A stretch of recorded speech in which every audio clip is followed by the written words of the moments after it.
Hey, welcome to our channel. Make sure to subscribe and turn on the bell so you never miss our latest content. 9 years. It's a strange interval of time, long enough to feel permanent but short enough that you can still remember the beginning with perfect clarity. For 9 years, my life with Clara Ashton had been a study in balance. We lived in Boulder, in a house whose simple architecture belied the warmth within. It was our sanctuary, nestled in a quiet neighborhood where the most constant sound was the whisper of wind through the aspens. I am, by nature, a man of method and detail. As an environmental engineer, my job is to find order in complex systems, to build sustainable structures on reliable foundations.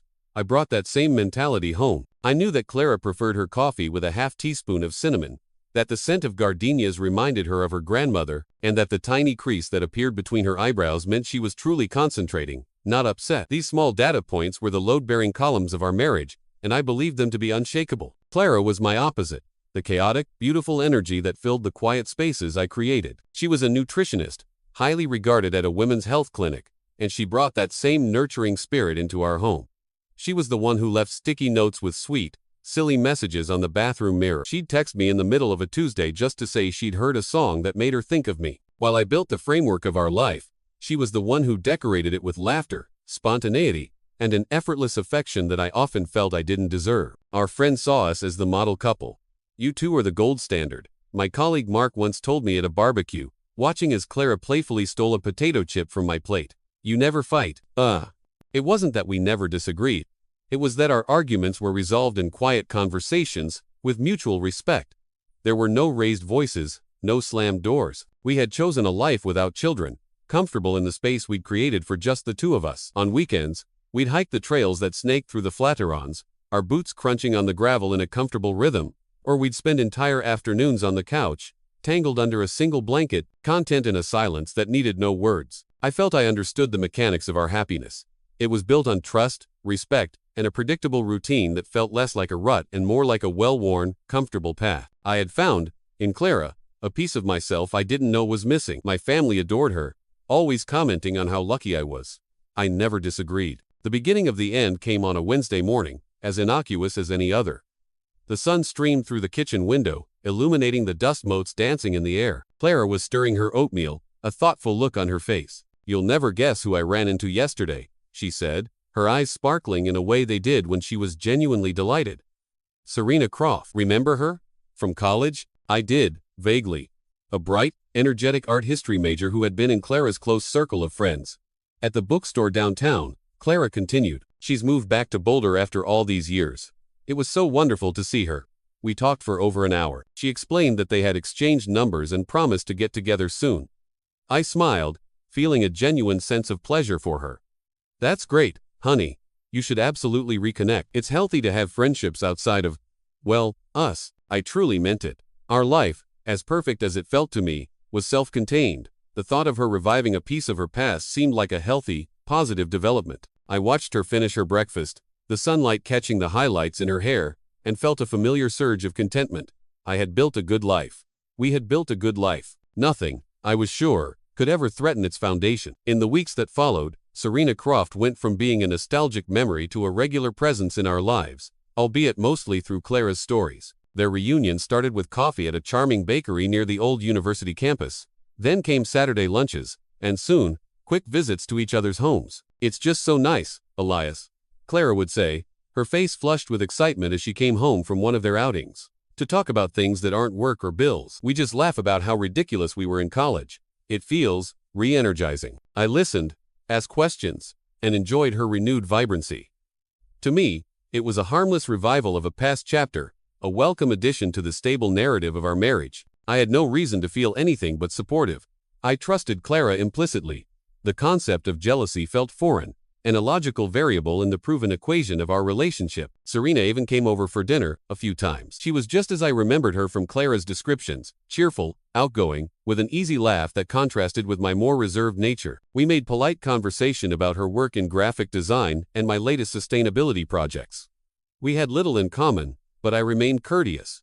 She was my wife's friend, and that was enough. As autumn settled over Boulder, dusting the mountains with the first hints of snow, the frequency of their meetings increased. Sometimes, Clara would come home late from work, explaining that she and Serena had decided to go for a spontaneous walk in the park to clear their heads. "You don't mind, do you?" she'd ask, her hand on my arm. "Of course not," I'd always reply. I enjoyed my own solitude, the quiet hours spent reading technical journals or sketching out designs for personal projects. Our marriage worked because it allowed for space, for individual orbits that always returned to a shared center of gravity. That was its strength, or so I thought. Looking back, the signs were there, but they were like hairline fractures in a dam, invisible to an observer who wasn't looking for them. A text message that made her smile, which she'd quickly put away when I entered the room. A slight vagueness about her plans, couched in the language of spontaneity. I registered these moments, but my mind, conditioned by 9 years of trust, filed them away as insignificant. They were data points that didn't fit the model, so I dismissed them as noise. The last peaceful afternoon of my life was a Saturday in late October. The air was crisp and clear. We were sitting in the backyard, sipping coffee, the low afternoon sun casting long shadows across the lawn. Clara was wrapped in a thick wool sweater, her cheeks pink from the chill. "I'm going to the mall with Serena tomorrow," she said casually, tracing the rim of her mug with a finger. "She needs to find an outfit for some work event, and I thought I might look for some new clothes. Maybe grab some ice cream, catch up properly." "Sounds nice," I said, nodding without looking up from the magazine in my hands. "Have fun." I glanced at her face. It was lit with a light, easy excitement. It was the face I had loved for 9 years. I smiled back, feeling the familiar, comforting weight of our life together settle around me. There was nothing in that moment to suggest it was an ending. Nothing to warn me that the foundation I had so carefully built was about to be pulverized into dust. Sunday started like any other. I woke up alone. The space beside me in the bed was cool to the touch, the indentation of Clara's head on the pillow already gone. She had left early to meet Serena, just as she'd said. The house was quiet, filled with the soft morning light. I spent the morning in a state of relaxed productivity. I washed the car, the water sheeting off the metallic blue paint. I tended to the small herb garden we kept on the patio, the scent of rosemary and thyme clinging to my fingers. I sat at the kitchen table and answered a few pending work emails, the rhythmic click of the keyboard a familiar sound in the silent house. The weather in Boulder was pleasant, a perfect autumn day. There was no rush for anything. Life felt orderly, predictable. Around 2 in the afternoon, I was in the kitchen making coffee when I heard the chime from my phone on the counter. It was the familiar, unobtrusive sound of a bank notification. I glanced at it without much interest, assuming it was a routine transaction, perhaps the automatic payment for a utility bill. But the text on the screen didn't register as routine. My mind took a second to process the words, and when it did, my stomach seemed to drop through the floor. The message was stark, clinical. The North Star Motel. I knew the place. It was on the northern edge of town, a low-slung, discreet establishment known for 2 things: cheap rates and an unquestioning clientele.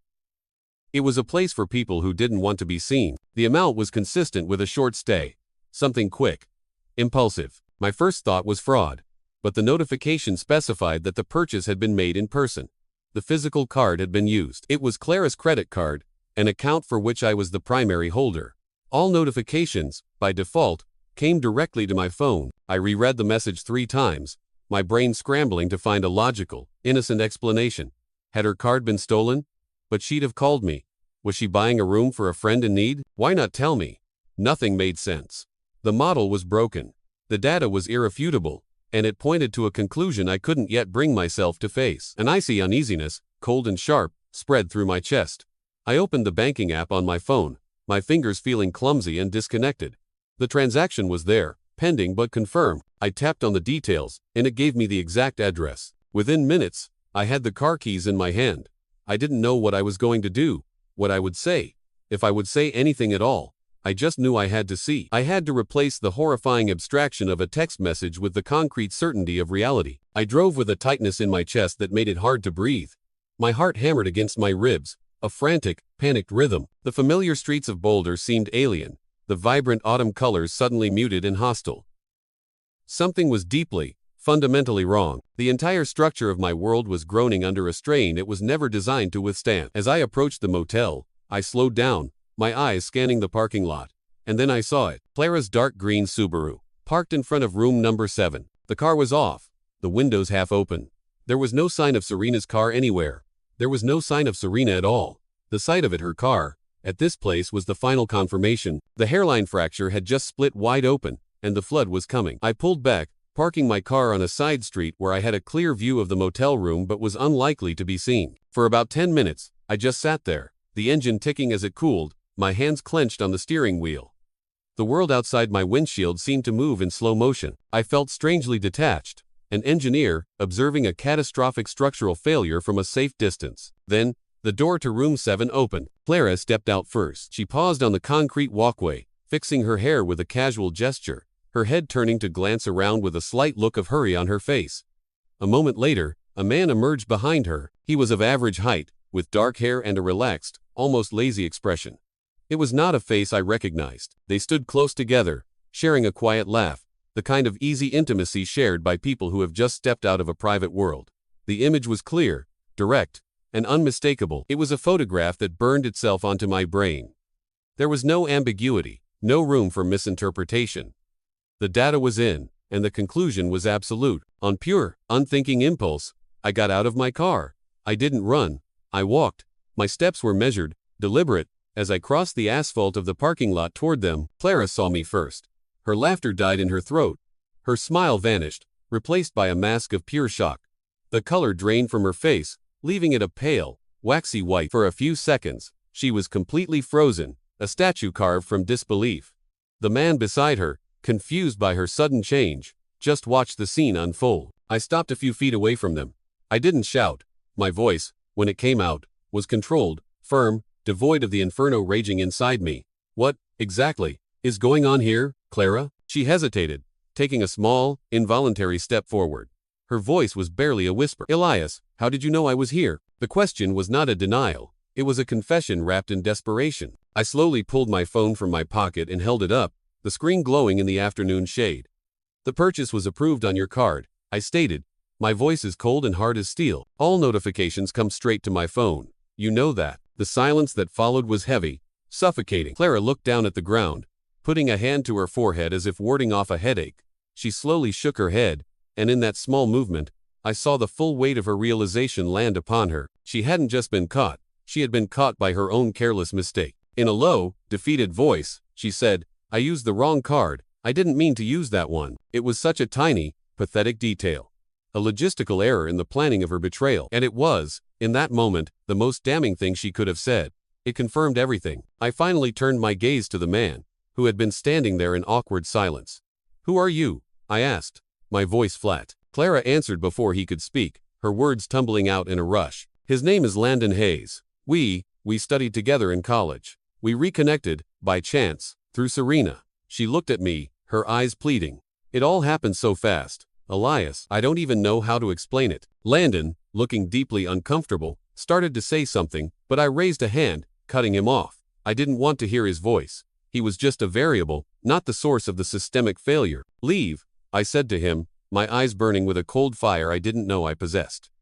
Leave now, before this situation gets worse. He didn't argue. He gave Clara a quick, helpless glance, then turned and hurried away toward his car, disappearing as quickly as he had appeared. Clara remained, frozen in the middle of the parking lot.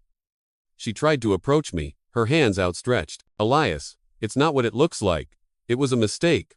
I got confused. I've been feeling so lonely, so overwhelmed, and things just happened. I listened in silence for a few seconds, letting her empty words hang in the air. But there was no empathy in me, no hesitation. The pain was a physical presence in my chest, but it was a cold, hard pain, with no room for pleas or justifications. I took a deep breath, looked her straight in the eyes, and delivered my verdict. There is nothing left to continue, I said. It makes no sense to search for explanations. No justification can change what I just saw with my own eyes. Oh.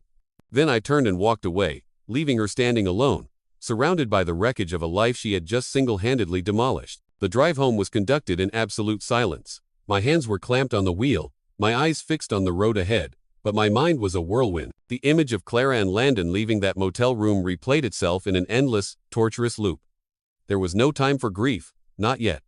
Grief was an emotion, and I needed a procedure. I needed to act, to impose order on the chaos, to preserve the little dignity I felt I had left. When I walked back into our house, the familiar scent of cinnamon and old books that usually felt like home now felt like a violation.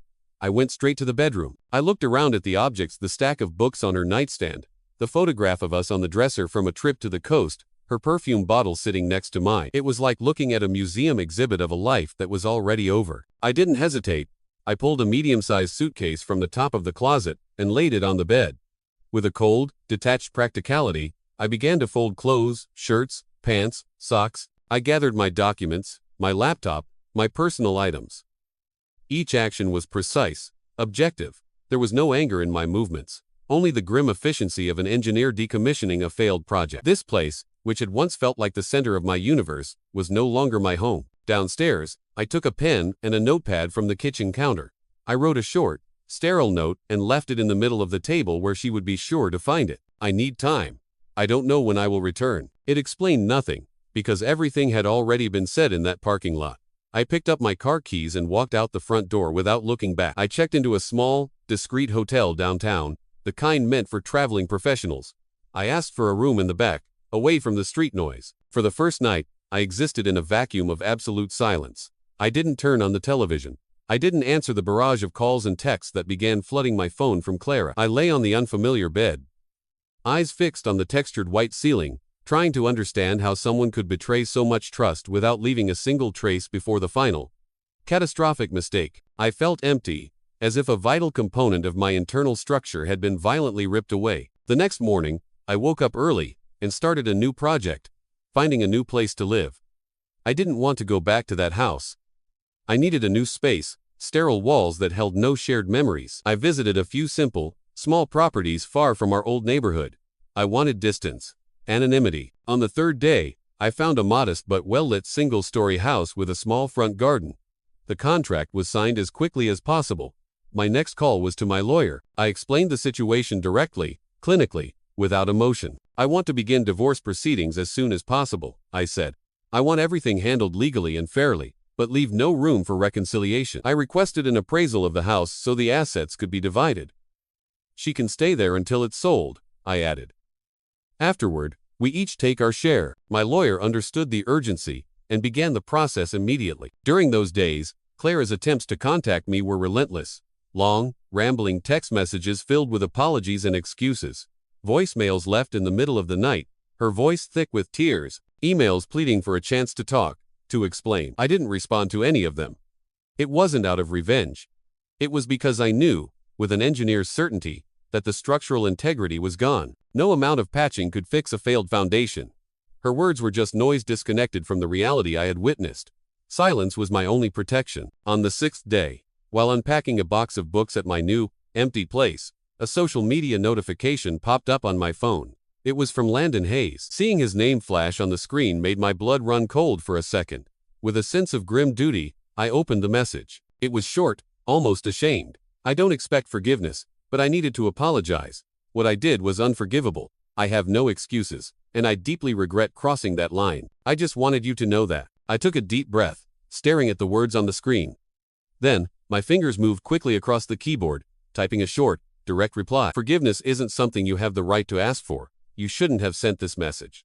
From this moment on, the least I expect is to never hear from you again. I added one final sentence. Make sure you never cross my path again. I hit send, blocked his account, and set the phone down on the table. It was like closing a heavy steel door, one that would never be opened again. I felt no relief, no satisfaction, only the crushing weight of reality, and the absolute certainty that my life was now on a completely different trajectory. Yesterday was gone. The days that followed were defined by an uncomfortable, echoing silence. I began the slow process of settling into my new house. It was strange, adjusting to the empty space, the lack of familiar references. Boxes remained stacked in the living room, pictures leaned against walls with no clear destination. But it was an honest chaos, a stark contrast to the false order of the life I had shared with Clara. One morning, about 2 weeks after the incident, I was sitting in a cafe near my office, reading the paper before work. The bell above the door chimed, and when I looked up, I saw Serena Croft walk in. Her eyes scanned the room and found mine. She hesitated for a moment, then approached my table with a visible nervousness. "Elias?" she asked softly. Can I sit down?" I looked at her, my expression neutral. I simply nodded. She slid into the chair opposite me, her hands clasped tightly on the table. For a few seconds, neither of us spoke. Then, the words began to spill out of her, like someone unburdening themselves of a weight that wasn't theirs to carry. I only found out what happened 2 days after. It happened, she began, her voice low. Clara called me, crying. She confessed everything. Elias, I was shocked. I had no idea she and Landon had even reconnected outside of our old college group chat. let alone that they were involved. I listened in silence, taking a slow sip of my now cool coffee. I didn't interrupt. My friendship with her was genuine, she insisted, her gaze earnest. It was about remembering college, about having a girlfriend to talk to. I never, ever meant to be a bridge for that. I feel like she used me, like I was her alibi. She looked betrayed herself. If I had seen any sign, any hint at all, I swear I would have said something. When she finished, I remained silent for a few more seconds, processing her words. They aligned with the facts as I understood them. Clara had used everyone. I believe you, I said finally, my voice quiet. I understand you're not to blame, but it doesn't change anything. A look of weary relief crossed her face. I know, she said, standing up with a sigh. I just needed you to know. I wish you strength for what's ahead, Elias. Thank you, I whispered, and she walked away without looking back. The conversation had been necessary, a loose end that needed to be tied, but it did nothing to mend what was broken. Meanwhile, Clara remained in the old house, a ghost haunting the rooms of her former life. As the weeks passed, she began to understand the true extent of what she had lost. My silence was an impenetrable wall. But the consequences didn't stop with me. Friends stopped replying to her texts. Conversations with those who did reply were strained and cold. Her family, while not disowning her, couldn't hide their profound disappointment. Her traditional father, I later heard, told her outright that he didn't understand her choices. Neighbors began to avoid her gaze when she checked the mail.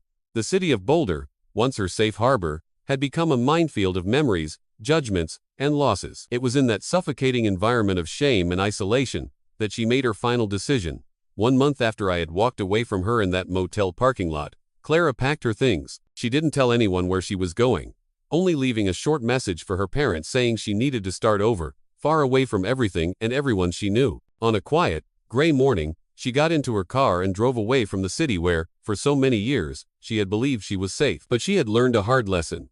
Safety, like trust, was something that, once broken, rarely existed again. 7 months passed. The raw, gaping wound of the betrayal had slowly, painstakingly, begun to scar over. My rented house no longer felt like a temporary shelter, it felt like a home. The silence that had once felt like a crushing absence now felt like peace. I had built a new routine. I came home from work in the late afternoon, put on soft jazz music, and cooked simple, healthy meals for myself. I dedicated my evenings to the side projects I'd always dreamed of, sketching out business plans and developing sustainable engineering models. Slowly, the house gained my personality. A new rug in the living room, books stacked high beside the bed, a small framed quote on the kitchen wall. The best way to predict the future is to create it. The divorce process moved forward with the quiet efficiency I had requested. There were no fights, no contests. Clara, wherever she was, signed the documents as they arrived. The house that had once been our shared home was sold to a young couple just starting their lives. The proceeds were split down the middle, a final, clean severance. With my share of the money, I didn't hesitate.